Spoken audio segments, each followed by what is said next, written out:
এবং অন্য কোনো উপায় নাই যার মাধ্যমে আমরা নাগরিকদের ভয়েসটা ক্যাপচার করতে পারি and that triggers something in our policy makers. ওই জায়গাটাতে আমাদের আস্তে আস্তে যেতে হবে যাতে এতটা ডিস্ট্রাকশন না হয়। কীভাবে নাগরিকদের যে চাহিদাগুলো যে দাবিগুলো আছে সেটা জনপ্রতিনিধির মাধ্যমে কাছে পৌঁছানো যায় এবং জনপ্রতিনিধিরা সেইটা সমাধানের উদ্দেশ্যে কাজ করে। এইভাবে আসলে চলতে পারে না যেখানে শুধুমাত্র আন্দোলন, অবস্থান, অনশনই একমাত্র উপায় আপনার ভয়েস জানানোর জন্য, আপনার দাবিগুলো জানানোর জন্য। সনদের ব্যাপারে তো বললাম, আসলে আমাদের এই জায়গাটাতেও আসতে হবে যেখানে যেই পরিকল্পনাগুলোই করা হয়, রাজনীতিবিদ হোক, আমলা হোক, যেই পরিকল্পনাগুলো করা হয় সেগুলো যাতে সাথে সাথে বাস্তবায়নের উপরে একটা থাকে। আপনারা হয়তো ওয়ার্কশপেই দেখেছেন যে আমাদের যে কোনো ক্ষেত্রে আমরা বলি আমাদের যদি গোল থাকে তাহলে স্মার্ট গোল করতে, specific, measurable, achievable, realistic, time bound. তো আমার মনে হয় রাজনীতির মাঠেও আমাদের ওরকম গোল থাকা উচিত যেখানে আমরা অ্যাকচুয়ালি বাস্তবায়নের পরিকল্পনা সহ প্ল্যানগুলো করি। কারণ অনেক ক্ষেত্রে দেখা যাচ্ছে প্ল্যান হচ্ছে কিন্তু বাস্তবায়ন হচ্ছে না, এবং বাস্তবায়নের ক্ষেত্রে পরিকল্পনাটা করা হচ্ছে না।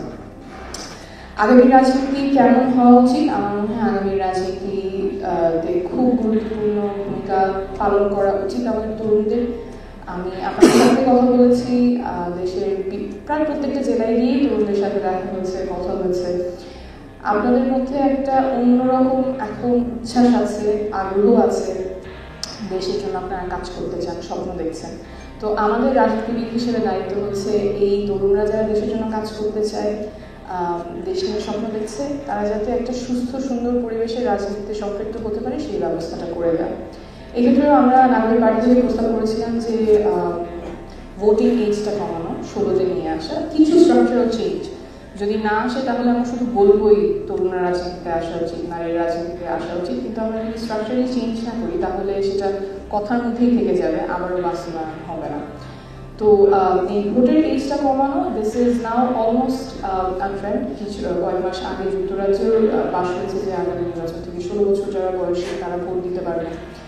বেশ কয়েকটা দেশে আছে, ইন্দোনেশিয়াতেও 18-র নিচে যারা আছে তারা ভোট দিতে পারে। আমরা যেহেতু খুব তরুণ একটা দেশ, ভোট দিতে পারার মাধ্যমে আপনার গণতান্ত্রিক প্রক্রিয়ার সাথে যুক্ত হয়ে যাবেন। এবং অনেকগুলো রিসার্চ আছে যেখানে দেখা যায় যারা কম বয়সে ভোট দেয় পরবর্তী নির্বাচনগুলোতে তাদের ভোট দেওয়ার প্রবণতা বেশি থাকে। অর্থাৎ ডেমোক্রেটিক প্রসেসে ইয়াং পিপলদেরকে ইনক্লুড করার একটা উপায় তাদেরকে গণতান্ত্রিক প্রক্রিয়ার সাথে যুক্ত করে ফেলা। নারীরা যারা অভ্যুত্থানের সামনে থেকে নেতৃত্ব দিয়েছে,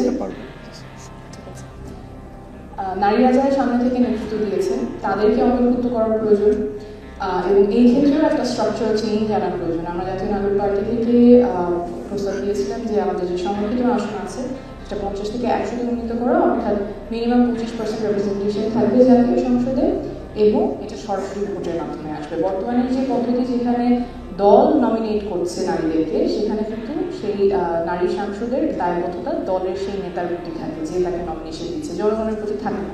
এবং যেহেতু তার নিজস্ব আসন নাই, ইভেন সংসদে যাওয়ার পরে তিনি যে তার কনস্টিটিউয়েন্সির কাছে সে কথা বলবেন, তাদের প্রতি দায়বদ্ধতা থাকবে, ভালো করলে তাদের প্রশংসা পাবে, খারাপ করলে তাদের প্রতি দায়বদ্ধতা থাকবে, সেই ব্যবস্থাটা বর্তমানে নাই।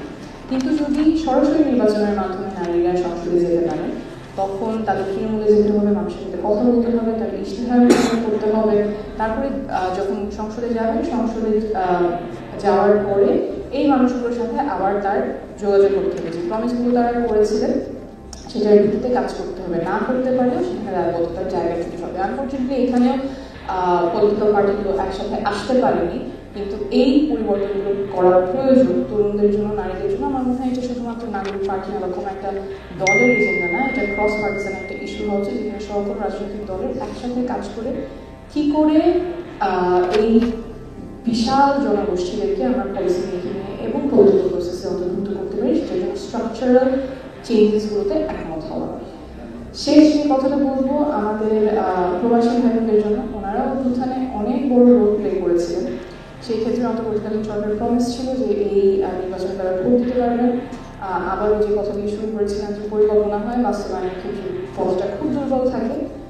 প্রবাসী ভোটিংয়ের ক্ষেত্রেও আমরা বারবার দেখতে পাচ্ছি যে রূপরেখাটা খুব একটা শক্ত না, রেজিস্টার করতে অনেক সমস্যা হচ্ছে। তো এই ক্ষেত্রেও আমাদের যারা বাস্তবায়ন করবেন, ইলেকশন কমিশন, রাজনীতি, এই জায়গাগুলিতেও সচেতন থাকা উচিত, এবং devil is in the detail. So ইমপ্লিমেন্টেশনের ক্ষেত্রে খুব শক্ত হওয়া উচিত। আর আমরা বিশ্বাস করি যে রাজনীতি আর আগের মতো থাকবে না। আগে যেমন পেশি শক্তির রাজনীতি ছিল, সেই রাজনীতি আর চলবে না। রাজনীতি বদলে গেছে এবং রাজনীতি বদলে গেছে আপনাদের জন্য, যারা নতুন রাজনীতিতে বিশ্বাস করেন, যারা বিশ্বাস করেন যে আমাদের বাংলাদেশের রাজনীতিটা হবে জনমানুষের জন্য, মানুষের অধিকার রক্ষার জন্য। তো আপনাদেরই সোচ্চার থাকতে হবে। আমরা একটা ধাপে আছি যেখানে we are trying to rebuild. So rebuild takes a lot of time and effort, and it will take effort from people like you who will stay persistent and will work for the betterment of the country. OBC Television News Time, সত্য প্রকাশে অঙ্গীকারবদ্ধ।